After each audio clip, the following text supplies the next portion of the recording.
नमस्कार, मैं जितेंद्र चतुर्वेदी। मतांतर में आप लोगों का स्वागत है। ईमानदार अरविंद केजरीवाल की सरकार बदहवास और बेहाल टहल रही है और रोज प्रेस कॉन्फ्रेंस कर रही है, तमाम तरह की बातें कह रही है और उन बातों से एक बात निकल कर आ रही है कि वो दरअसल जो करप्शन का मामला आया है उस करप्शन के मामले से डरी और घबराई हुई है और उसको लग रहा है कि अब उसकी ईमानदारी की पोल खुलेगी, क्योंकि ईमानदारी का ढिंढोरा पीट कर ही ये सरकार दिल्ली पर काबिज हुई थी। और बाकायदे ईमानदारी के जो कसीदे इन लोगों ने पढ़े थे, उन कसीदों की पोल खुलने के डर से आज मनीष सिसोदिया ने एक प्रेस कॉन्फ्रेंस की। उस प्रेस कॉन्फ्रेंस में उन्होंने कहा कि साहब 15 लोगों की एक लिस्ट है, उस लिस्ट में आम आदमी पार्टी के नेता हैं और उसमें कहा गया कि इनके पीछे ईडी लगा दो, सीबीआई लगा दो, ताकि चुनाव आने तक इनको एकदम परेशान कर दिया जाए और चुनाव जीत लिया जाए।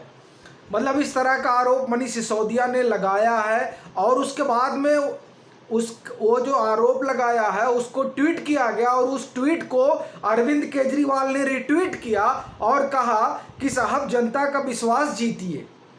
खैर वो मतलब ये एक इतना आप समझिए कि हमको लग रहा था कि हम लोग कॉमेडी देख रहे हैं, ये जो जब उनकी ये पूरी बातें आई और फिर उन्होंने ये बताया कि वो राकेश अस्थाना से डरे हुए हैं।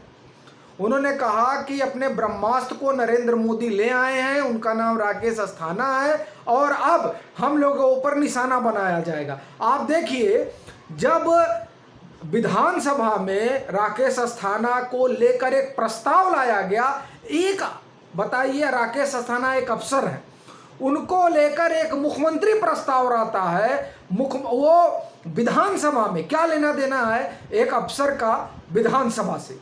लेकिन नहीं, जब वो प्रस्ताव आता है तब लोगों के मन में ये सवाल उठता है कि भाई राकेश अस्थाना से अरविंद केजरीवाल सरकार का क्या लेना देना। वो कमिश्नर बनाए, उनको होम मिनिस्ट्री या प्रधानमंत्री, उनका जो मन करे वो करे, इनको उससे क्या लेना देना है। ये तब सवाल लोगों के मन में उठा था और तब मतांतर ने कहा था कि साहब दाल में बड़ा काला है। बड़े मामले जो एंटी करप्शन ब्यूरो के पास हैं इनके, जिसमें से एक तो मजदूरी जो 133 करोड़ रुपए का वहाँ दिल्ली विनिर्माण बोर्ड जो है, दिल्ली मजदूर विनिर्माण बोर्ड, वहाँ से जो पैसे आए थे तकरीबन, वो जो कंस्ट्रक्शन वर्कर हैं उनके लिए एक बोर्ड बना है, वो पूरे दुनिया माफ़ करिए पूरे देश में हर राज्य का है, उसी तरह दिल्ली का भी है। उसमें 2300 करोड़ रुपए हैं, उससे 133 करोड़ रुपए के आसपास निकल गए। यह आरोप लगाया था भाजपा के एक नेता ने, उसके बाद में उस पर खबरें हुई और फिर उस पर एसीबी ने एफआईआर किया। इस तरह के कई मामले हैं। तो ये मतांतर ने कहा था कि भाई साहब ये इसलिए ये जो है प्रस्ताव लेकर आए हैं विधानसभा में राकेश अस्थाना के खिलाफ। अब ये खुद कह रहे हैं कि साहब इन्होंने तो ब्रह्मास्त्र लगा दिया। अब जैसे ही इनको पता चला कि 1000 लो फ्लोर बसों वाला जो मामला है, जिसकी एलजी ने जांच की, कल एक साहब कह रहे थे कि आपने पूरा बताया नहीं। साहब मेरी आप लोगों से गुजारिश है, जिनको तो आप पूरा सुने, मैं फिर से दोहरा देता हूं। मैंने पिछले वीडियो में भी इसको बताया था कि 1000 लो फ्लोर बसें ली गई। एलजी को लगा कि इसमें गड़बड़ी हुई है, उन्होंने इंक्वायरी बैठाई, उनको गड़बड़ी समझ में आई, उन्होंने ये होम मिनिस्ट्री से कहा और फिर अब सीबीआई उसकी जांच पड़ताल करेगी, ऐसी खबरें हैं। तो कम से कम खबर ही देख लिया करिए और खुद वेरीफाई हो जाया करिए। तो जैसे ही उनको लगा कि अब उनकी पोल पट्टी खुलेगी, वो तुरंत उतर आते हैं प्रेस कॉन्फ्रेंस पे और प्रेस कॉन्फ्रेंस में इस तरह का आरोप लगाते हैं। अब उनके हिसाब से तो उनका जो दावा है मैं उसको आपको पढ़कर सुनाता हूं। पीएम मोदी ने दिल्ली पुलिस, सीबीआई और ईडी को रेड कर फर्जी मामले में फंसाने के लिए 15 लोगों की सूची दी है।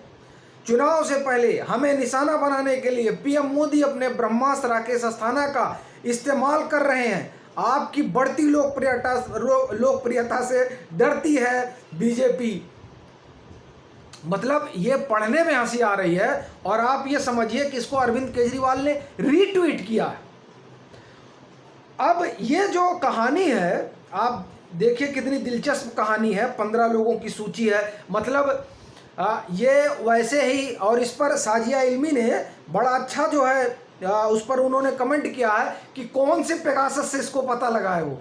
क्योंकि देखिए अभी पेगासस वाला जो मामला चल रहा है, आप देखिए उसमें सबके फ़ोन में पेगासस है, लेकिन जो सबके फ़ोन में पेगासस है, किसी ने उस पेगासस का FIR दिल्ली पुलिस कमिश्नर को नहीं कराया। जबकि ये सुप्रीम कोर्ट ने पूछा भी कि भैया अगर आपको संदेह था तो आपने FIR क्यों नहीं कराया, तो दरअसल FIR कराएंगे तो मांगा जाएगा।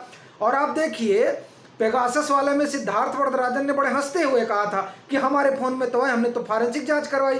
तो वो जब PIL डाल रहे थे एन राम, तो सिद्धार्थ वरदराजन ने वो फॉरेंसिक रिपोर्ट उनको नहीं दी। भाई दे देना चाहिए था, कोर्ट भी देख लेता। बहरहाल तो वो तो मामला अलग है। तो साजिया इल्मी ने ठीक कहा कि कौन से पेगासस से ये जांच निकाले हो, ये रिपोर्ट निकालो कि 15 लोगों की सूची दी गई है। बहरहाल एक बात तो तय है कि जो CBI का शिकंजा कसे जाने का डर सता रहा है, उसके बाद अब संभवतः एक नए तरह का बितंडा रचा जा रहा है। देखिए मैं बितंडा इसलिए कह रहा हूँ कि ऑक्सीजन वाला मसला सबको याद होगा, किस तरह से ऑक्सीजन वाले मसले में, ऑक्सीजन क्राइसिस के मसले में जब अरविंद केजरीवाल एक्सपोज हुई तो उन्होंने कोर्ट में मना कर दिया कि साहब हम ऑडिट नहीं कराएंगे। और अब तमाम तरह की उसमें तमाम रिपोर्टें आ गई हैं, हम लोग फिर से उस पर नहीं जाएंगे, इसीलिए बितंडे की बात कर रहे हैं। अब देखिए इन्होंने कहा था कि हमने तो कोई इन्होंने हमसे लिस्ट ही नहीं मांगी, कोई हमसे जो है हमारे पास कोई खत ही नहीं आया मनसुख मंडाविया का जो हेल्थ मिनिस्टर है कि आपके यहाँ से ऑक्सीजन की कितनी मौतें हुई हैं उसका आप एक डाटा भेज दीजिए। इन्होंने मनीष सिसोदिया ने कहा नहीं आया। होम हेल्थ मिनिस्टर ने ट्वीट पर उनके मुंह पर दे मारा, काल लो भेजे थे कहाँ है। तो इसलिए मैं कह रहा हूं कि एक ये नया बितंडा आया है, अब देखते हैं कि इस बितंडे से क्या होता है। लेकिन एक चीज तो तय मानना पड़ेगा कि राकेश अस्थाना से दिल्ली सरकार घबराई बहुत है। अरविंद केजरीवाल और मनीष सिसोदिया की हालत खराब है, इसीलिए विधानसभा गए। जब विधानसभा में बात नहीं बन पाई तो PIL पड़ी, PIL का भी कुछ खास नज़र नहीं आ रहा है। तो अब प्रेस कॉन्फ्रेंस करके बाकायदे इस तरह के आरोप लगाए गए और कहा गया, देखिए ये अब 2 आरोप लग रहे हैं। एक आरोप तो ये सीधे लगा रहे हैं और दूसरा इनके ऊपर सीधे लग रहा है कि CBI वाला मामला है। तो ये सारी चीज़ें इकट्ठा हुई हैं और ये अब खुद भी कह रहे हैं कि वो ब्रह्मास्त्र हैं, न जाने अपने को मालूम नहीं, वो सब जानते हैं कि वो दिल्ली पुलिस कमिश्नर हैं और कानून व्यवस्था को वहाँ बनाए रखना उनका काम है, उसके अनुसार से सारी चीज़ें होंगी। लेकिन अब जो मनीष सिसोदिया कह रहे हैं उससे एक नया एंगल आया है और ये भी आया है कि वाकई में CBI जांच से जो है डर लगने लगी है। चलते हैं, फिर मिलेंगे एक नए मसले के साथ, तब तक के लिए राम राम।